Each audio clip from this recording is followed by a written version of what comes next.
President MacLaren, thank you so much for joining the Admission Guys podcast today. Happy to do that. Yeah, so really quick, I actually just had a little thought about this before we started recording, but we're thrilled to have you as our new president. And I believe you started in the summer. Was it about June or July 1st? June, really, I did a month of transition with Louis Thane, the Gotcha. president, but really kind of took the reins on July 1. Gotcha. So, yep. 19th president of LVC, and and I've noticed you're a pretty valuable guy when it comes to life on campus here. And I couldn't help but notice that, being as a new president, I haven't seen any secret service agents on campus at all. So hear me out. Okay. EJ and I have done this whole admissions thing for a while. What do you say? Time to move on. We become head of security. We could do the podcast, the secret service guys, not the admission guys. Thoughts? We'll have to see what Sean says in terms of the budget. Yeah. Okay. Well, yeah, we're not really worth much at all when it comes to that end of it. Passing the buck. Yeah.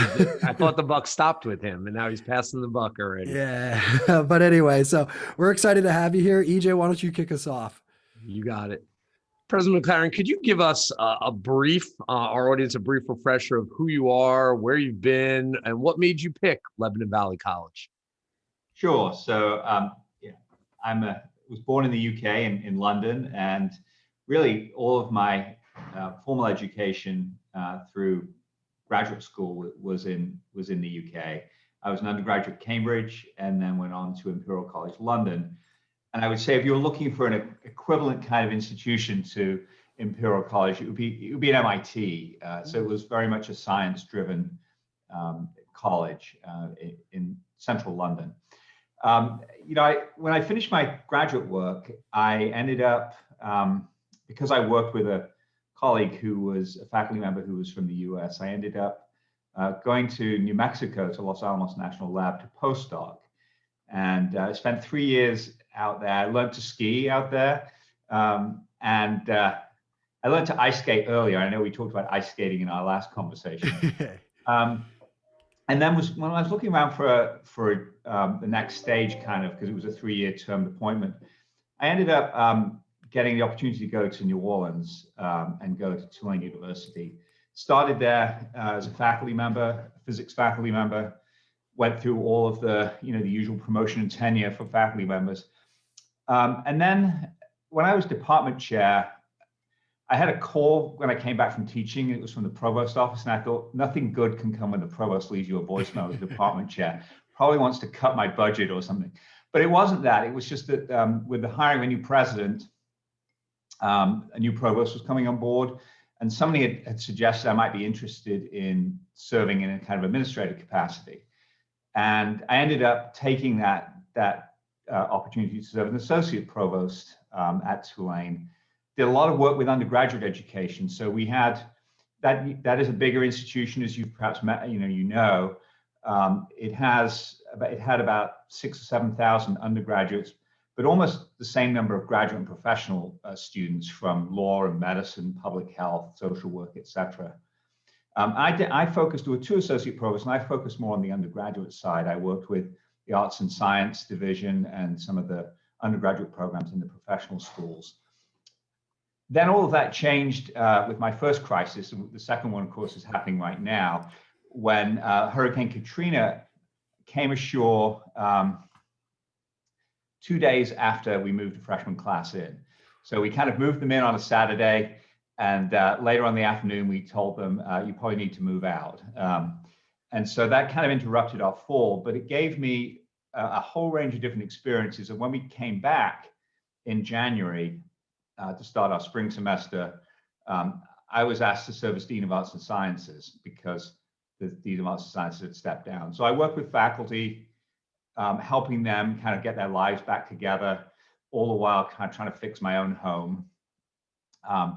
And then I was involved with the university's strategic planning through crisis, and there'll be things that are similar to what we're doing right now as we start planning during a time of difficulty. But part of that was to restructure the undergraduate space, and so I became dean of the undergraduate division, where I oversaw advising, career services, all the kind of support structures for undergraduate students. So that was kind of where I got really much more interested in working with undergraduates. I was there for quite a while. In all, I was in Louisiana for 28 years. And then an opportunity came to go and work at St. Xavier University as their provost. And that's a Hispanic serving institution on the south side of Chicago. And I was driven there by mission. There was a lot of focus on diversity and inclusion, a focus on social justice, which is typical of Catholic institutions. So I was there just over a year when the search firm came, talked to me about a possibility at Lebanon Valley College. And I wasn't at that point really thinking about the next step. I'd only been there about a year, but I was really intrigued by what the college offered. And I'd applied for some president's searches in the past and sort of been a finalist, but the timing wasn't good for family reasons. The timing was a lot better for me now. My children were all kind of moving on. My youngest, Caroline, was kind of finishing her senior year in high school. So the timing was good. And I was really impressed by the work that had been done at the college over perhaps the last decade, sort of blending an arts and science core of majors and programs, the history of the liberal arts college, a small liberal arts college, with graduate and professional programs. So I thought the foundations were really intriguing. And so when I came to interview, I was bribed with a lot of chocolate when I arrived at Hershey. Yeah, Hershey will do that to you. Just really enjoyed the conversations with the search committee the first time around. I was thrilled to get a chance to come back in February. And again, enjoyed the conversations I had with a number of other groups of people from faculty and staff and students and trustees, and was fortunate and delighted to get the offer. I think it's a really good fit. I kind of believe that hopefully you get the right job at the right place at the right time. And I do believe that is for me. What's going on at the college aligns with what I care about, what I think is important. And I just felt it really was a very easy decision for me to make. It felt like the right place to come with my family. Oh, that's amazing. All very, very, what a journey it's been though for you, I'm sure. But I'm still trying to figure out whether anyone on campus actually owns pants, because I have no way of proving that. Yeah. Yeah. I promise I have pants on. Yeah, I was gonna say. Yeah, you're in the office today, so you better, EJ. I promise. Kind of a follow-up question to that then, because you've been at a number of different roles, like you just said, but you also have a different role as president of a college. So I guess my question to you is, how important are students to a college or a university? Specifically, I kind of know how like EJ and I look at students maybe a little bit different, not like in a different way, but our involvement with students is different than like a faculty member, than maybe somebody that works as an administrator on campus. But then you really oversee everything, the whole student experience. So how important are students? Extremely important. If there were no students, we wouldn't be here at one level. But I think also we do these jobs because we believe in the work we do. And we see the transformations that occur with students, and we're part of their lives. And this has been my experience as dean of an undergraduate division at Tulane, and certainly here. Obviously spending more time at Tulane, I got to see students travel from freshman year to graduation and then on into their next stage of their lives, whether it was graduate education or employment, and really see that we were able to be a part of that journey. We were able to help facilitate what talents they had and help support them get to where they want to go. And that's really what's so exciting about working in colleges. You work with young people who have all the promise and aspirations, and what we want to do is not only help navigate them along that way, but help introduce them to stuff they might never have thought of. So the student who ends up majoring in something they hadn't thought of in high school, they found that when they came to college. They had an interaction with a faculty member, they did a research project, they were involved in a sports team, whatever it might be, but it changes the direction of their life for the better. And we hope that our students will then launch successfully at the other end, either going on to graduate and professional school, or have really meaningful and rewarding lives. So I think it's just a wonderful age group to work. I much prefer that to potentially working with high school students at a younger age. But yeah, students are really the center of our world. We are in our mission statement, we are student-centered. We put our students' interests primary. Great. President MacLaren, from your experience, and we hear this often on the admissions end, students are looking at really big schools, and then they're looking at a school more like Lebanon Valley. What's the biggest difference, and what do you see as the positives for a smaller school like us? So I think there's a number of factors. The first is really the personalized attention and the capacity to provide individualized learning experiences, which you won't get at a large school so easily. As an undergraduate, I was at a fairly large institution. I had classes of 300 students as a first year. I mean, it was like going to the movie theater. It was a large audience. No interaction with the faculty at all, really. They were lecturing up at the front, and I was somewhere kind of mid to the back, and didn't have those connections. What we can provide, however, is a smaller classroom setting. So, probably in the 20s and less, where students really get to know their faculty member, and faculty members get to know the students and can really help mentor and guide them. And so for some students for whom they're much more independent, the state school systems or the larger schools will meet their educational needs just fine. But for those students who really are looking to receive a more personalized attention and guidance, the opportunities to get to know faculty so that when you need that letter of recommendation, it's really a personalized and individualized letter that the faculty member can write, or the staff member. That's really the difference. And it's a more intimate experience in a smaller liberal arts college, in a residential college. But yet you're fully prepared to be successful. If you want to go on to graduate school, our students do really well here. We've got all the curriculum that gets them ready for that next stage. And we're also able to help them in their career development, because that's a really important piece. And I think that the Breen Center here does a really outstanding job of career development. So it's not like when I was a student that you kind of drifted by the career center in your spring of your senior year, trying to think about what will be next, but really that those staff can work with the students from the point of arrival to help them think about the connections between their future aspirations and their academic course of study, their co-curricular work, their service work, their athletics contributions, etc. So that stuff really can't be done at the larger schools because of just the scaling factors, but it can be done at a place like Lebanon Valley College, and it's done really well. Yeah, all great points, all very great points. And I mean, I like how you talked about the involvement and whatnot, which kind of leads into my next question about, do you think that the word fit should be the number one reason or indicator for a student when they're picking a college? Or do you think that they should be considering other things, status, cost, where their friends are going, what makes them look the most popular?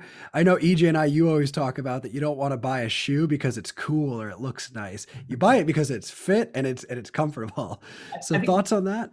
Yeah, I think we have to be careful with the word fit, that it doesn't, we don't want to make us homogenous, right? We want to have diversity. We want to have differences of opinion. We want to have differences of viewpoint and backgrounds, because that's where learning occurs, when we think critically about the views of others, right? So, but I do think that much of what you say is important. There's no doubt that families look at about price. That's important. But I think often those decisions can be more of an emotional decision, choosing a college. That's why the campus visit is so important. Yeah. And so I think asking students the following, I always talk to students about the following kind of questions, right? Does the institution offer the kind of programs I'm interested in? And then some, because we know that our students change their minds and they find a program of study they're interested in at college that they hadn't thought of on the way in. So you want to be careful that I think you need to make sure that it's got a reasonable breadth of academic programs that align with your interests, so that you won't be frustrated if you just won't have any places to change major if that's what you end up thinking about. And then I think do I think I could be happy for the next 4 years there and grow? And that's why the campus visit is so important. what campus feels like, what the students are like. So the student panels are a really important part of that admissions decision when you go to visit, right? What are the students doing? What are their experiences? What are they like and dislike about a college? So I think all of those things are important, and they are kind of about fit. But I want to be sure that we don't think about fit meaning everyone has to be exactly the same. So you could, EJ, you could buy a shoe that looks a little different, right? And that's okay. To sort of balance out your wardrobe. I do think we have to be careful about fit in that sense, but it is about how students will experience their 4 years. And we want them to be happy, we want them to grow and thrive and find opportunity. I say to students often, it's got to be a good fit academically, extracurricularly, and socially. Right. And no school is going to meet 100% of what a student is looking for. There's not a perfect place for you. But if it hits 90% or better, you probably found a good place for you. I'm going to tell you a little anecdote of a student and a mom. When I did a lot of admissions work when I was in New Orleans, and I was meeting with a family, and they had visited 19 campuses. And the first thing the moms told me was, there will not be a number 20. You have to make a decision. They've been across the country looking at small and large, smaller privates, liberal arts colleges, larger state schools. And their daughter just wasn't really sure. Nothing really grabbed. And it wasn't that any of these had bad academic programs. They were all strong, we get a good education. You know what swayed the decision? She walked onto our campus, and it was just kind of bucolic, right? It was what you expected a campus to feel like. The academic quad in New Orleans, the large live oak trees. It was a beautiful day. And it just looked really pretty. All the flowers were out blooming in the early spring in Louisiana. Of course, we didn't tell her what it was going to be like in August when she came back to move in. But she walked on campus and said, this is where I want to be. So when I walked on campus earlier and I looked at how well maintained the grounds were, the hanging baskets with flowers flowing over, the quality of the buildings and the facilities, I think students have some of those same reactions. It's an emotional reaction, and that's okay. And I think some of our students, when they walk on campus and they say, yeah, I can imagine myself here for 4 years and really enjoying and learning here. President MacLaren, why is education important in any sense of the word? Yeah, I think if you look at just kind of upward mobility, the opportunities to have a rewarding career in life in a job that gives you great joy, hopefully, that comes from education. That so many of the opportunities for growth in an economy that's become much more high tech, much more sophisticated, really requires employees, even at the entry level, to have got a higher level of education than perhaps they did in the past. So, education fulfills that role. But I think it's more than just as an individual finding opportunities after they graduate. And I don't want to diminish that. That's really important.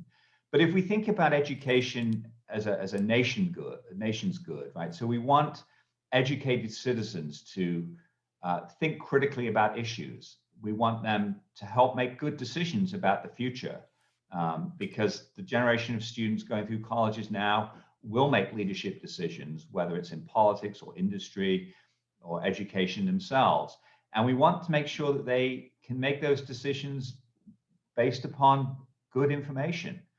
I would like students to be able to go out after graduation, recognizing that there's so many different pieces of news that land upon their desk or their phone or their computer monitor, and think critically about it. What is really reasonable, what is real, and what is being spun to produce an opinion.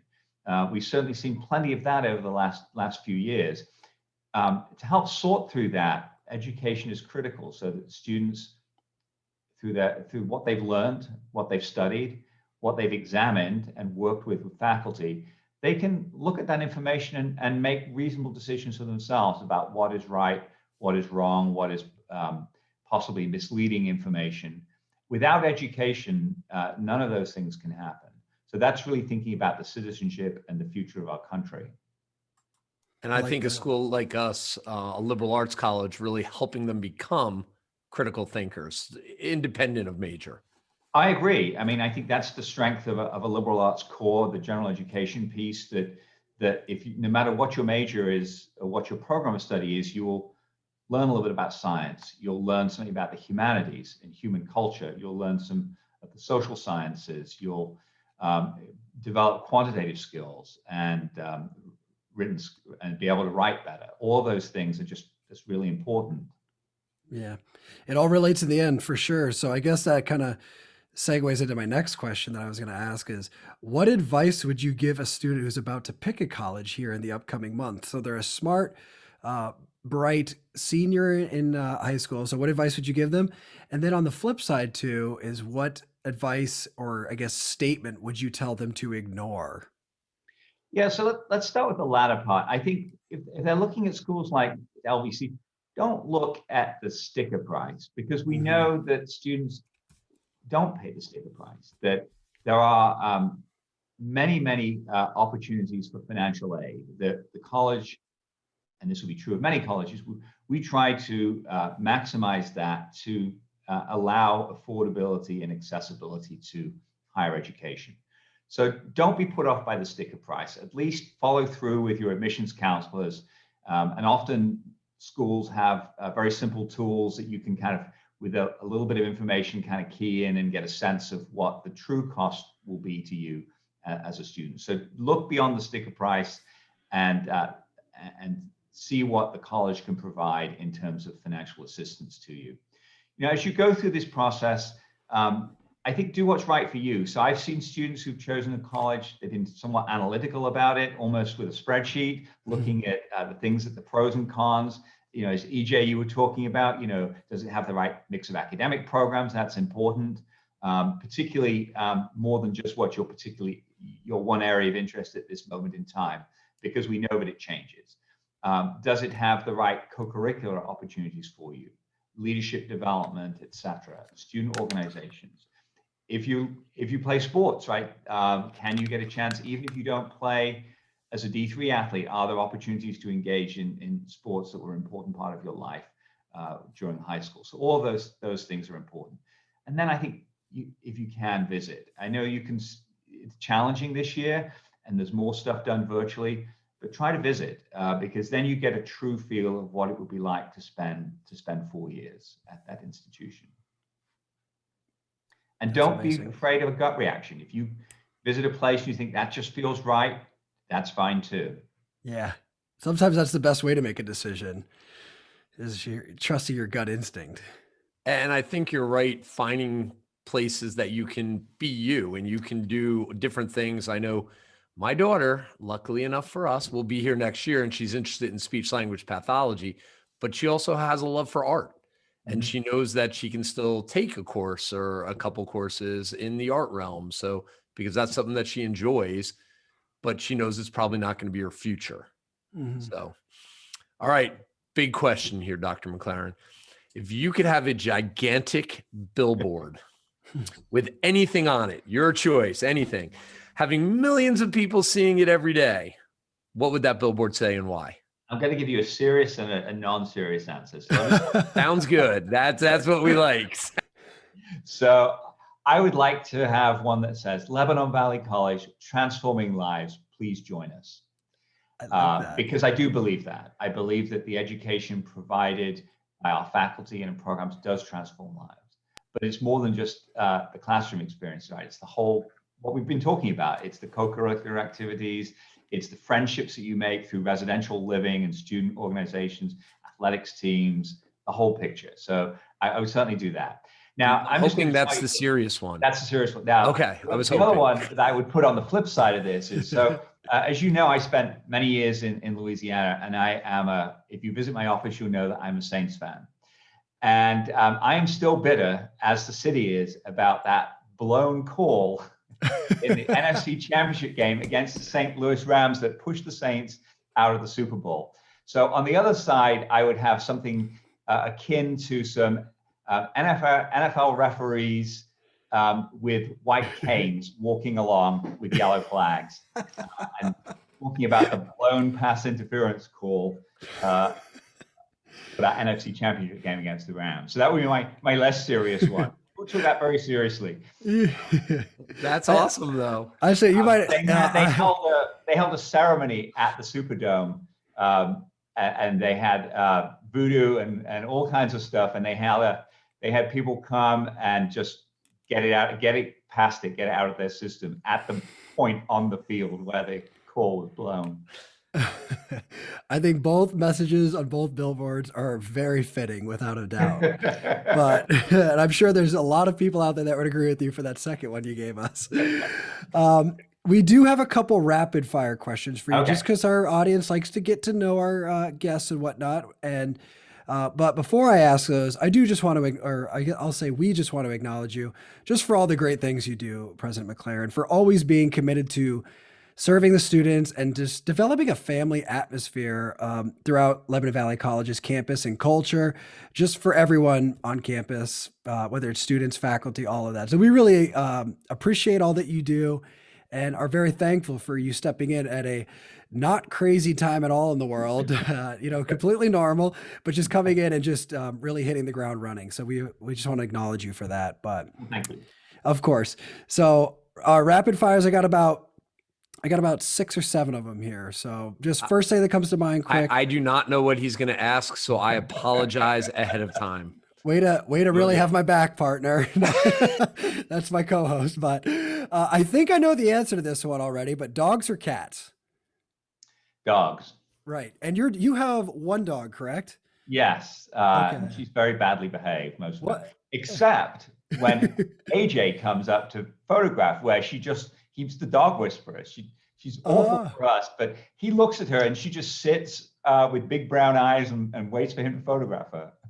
Well, there you go. I guess she's a very photogenic dog then, I guess. Her name's Luna, correct? Yes. I love that name. So awesome. She's also known as the Tick. The Tick. All right. She's lunatic. That seems fair. Seems fair. I like it. Morning or evenings? Mornings. Okay. Books or movies? I like both, but let's go movies. Okay, fair enough. TikTok or Instagram? Oh, TikTok. Okay, TikTok. EJ thought that was a breath mint. I said that's Tic Tac, so it's tough to deal with him. So since you said, I'll leave it open to you. Since you said movie though, but favorite book or movie that you would recommend? Okay, so one of my favorite books, and I recommend everyone to read it, is The Majors by John Fowles. The Majors, okay. And it's just a really interesting story about mystery on a Greek island, and I highly recommend it. So he wrote, you probably most know him. He wrote the book that was made into the movie, The French Lieutenant's Woman. But this is one of his other stories, which I think is really, it's really a great book, great novel. So it's one that I've enjoyed and would certainly recommend to anybody else. Awesome. Great. Describe a Pennsylvania movie so by the time I tend to watch movies in the evening, because I said I was morning. Yeah. I'm usually not ready for anything deeply intellectual at that point of the day. I must admit, one of my favorite movies, and it's got a Pennsylvania theme, is Groundhog Day. There you go. That's a good one. That is a very good movie. Yeah, I like it. That's well thought. Okay. So describe Lebanon Valley College in one word. Beautiful. Beautiful. Okay. And last but not least, hypothetical question. You're coming to campus, but all of a sudden you see, I noticed right outside my office, there's the beautiful parking spot that says President of Lebanon Valley College. But again, hypothetical, not asking for it. But if it came down to it, if they said, Dr. MacLaren, you just can't park there anymore. But you have to give it to one person on campus, or two. You have to pick between two people on campus, Cole Godfrey or EJ Smith. You have to pick one. Who would you pick? That's awful. And just keep in mind, who has the better car? Well, EJ drives a Mini Cooper, and I drive what car do you drive? No, I drive a Honda Civic. Okay, I'm going to go with EJ because he's got a British car. Dang it, I guess. I was gonna say I figured that you could even just pick both of us, have to park wherever you park, so we both walk in the distance and go get the good spot. So, but But with we'll a go Mini with that. Cooper, you might be able to get your car in behind. Absolutely. Maybe I'll cash in and get one so we can both fit in there. But awesome. Well, great. President MacLaren, as always, thank you for taking time out of your day, your very busy day, to meet with us and to hopefully impact. So some students will be able to hear about your message and hopefully get to know you more and impact some more lives. So thanks for joining us. Thank you. You have a Thank great you. day. You too. Bye-bye.